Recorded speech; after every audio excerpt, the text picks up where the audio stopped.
嗨，大家好，我们到了天津了啊，在酒店休息了一会儿，我们现在就出发，出去逛一圈，游览天津市。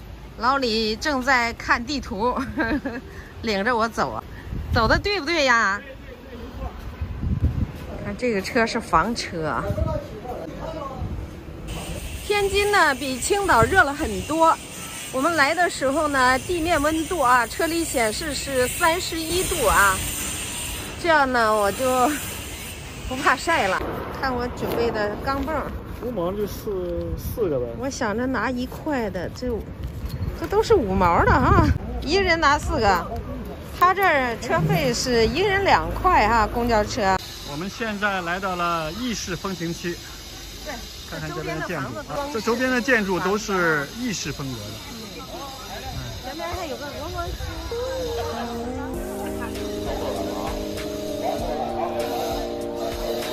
这一片正在装修，所以说不能全部展现意式建筑的风貌。你看这边有这个标志，但丁广场往前面走，马可波罗广场。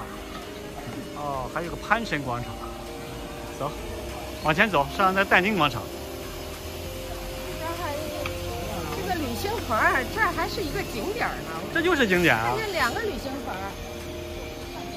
整个意式风情区的两侧分布着石凳子，工人们休憩。这条路应该是疫情风情区的中心街道，前面应该是一个广场。民族路啊！啊，前面就是马可波罗广场。但丁广场要往左边走，看看周边的小房子很有特色。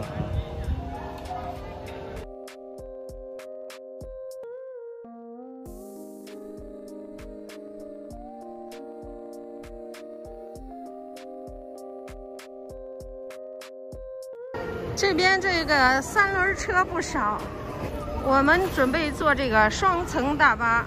我们现在已经上车了啊，在等，上面已经有10个人左右吧，大概得需要20个人。下面有空调，上面没有空调，而且晒啊。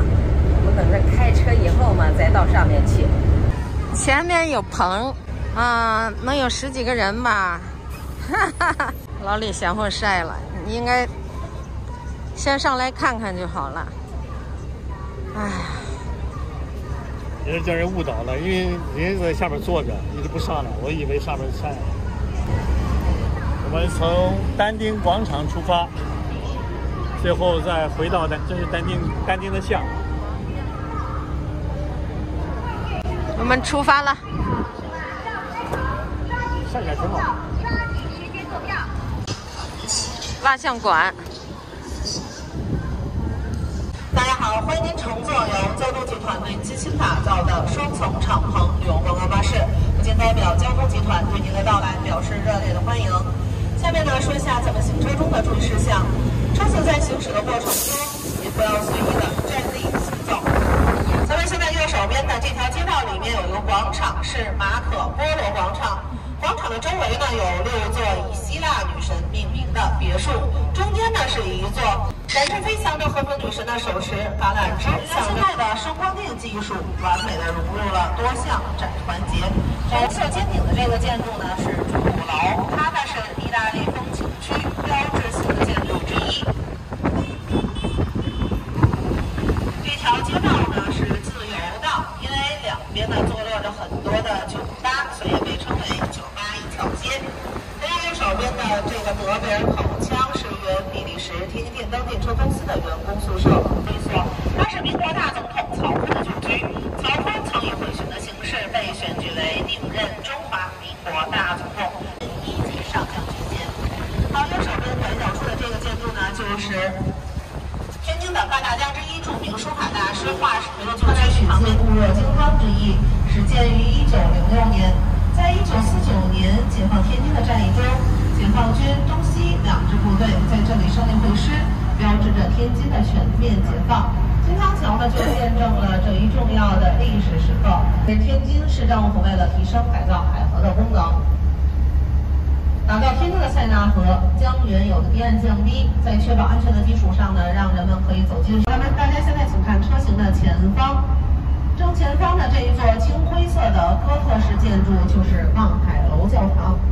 这一座教堂呢，建于1869年，是天主教传入天津后修建的第一座教堂，又称圣母德圣堂。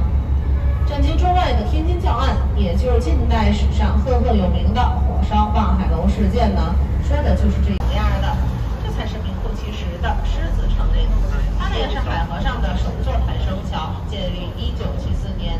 因为它建成之后没有达到通航的标准，于是就引进了外国先进的技术，用32个千斤顶将7400吨的这个桥身呢足足抬升了1.27米。在1996年呢，就建成了这一座双层拱桥。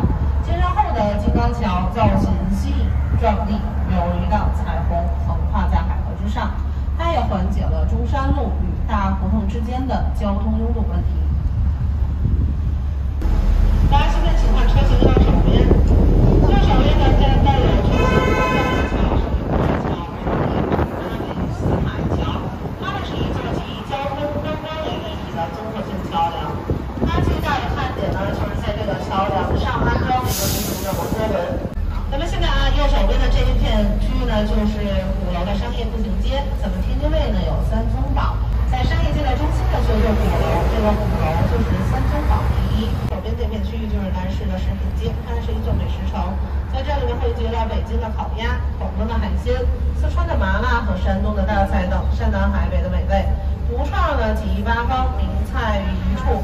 这庄呢也是天津的百年老店，100年的绸庄老店，不过现在好像已经关门了。这么好的楼现在闲置了。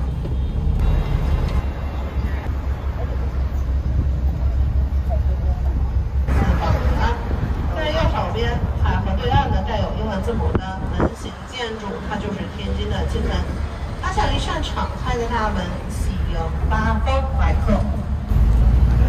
中华老字号啊，这是天津大麻花。高耸入云的这个建筑就是天津的金塔，它呢高336.9米，地上75层，地下4层。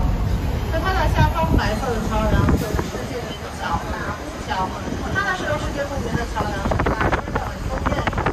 这一座桥梁在2006年世界桥梁博览会上获得了如今飞鸽奖，这个奖项也是世纪桥梁界中的奥斯卡。在咱们车型的前方那一片红顶的建筑群呢，是解放桥，等晚上很漂亮。在咱们现在左前方这座钟是天津站标志性的建筑世纪钟，它是为了迎接新市民的到来，在天津修建世纪钟。这座钟高40米，重170吨，是由表盘、基座、钟摆3部分组成。巨大的表盘标有12星座的青铜图标。S 型钟摆呢取材于太极图的阴阳分割线。我们现在回到了原点，下车了。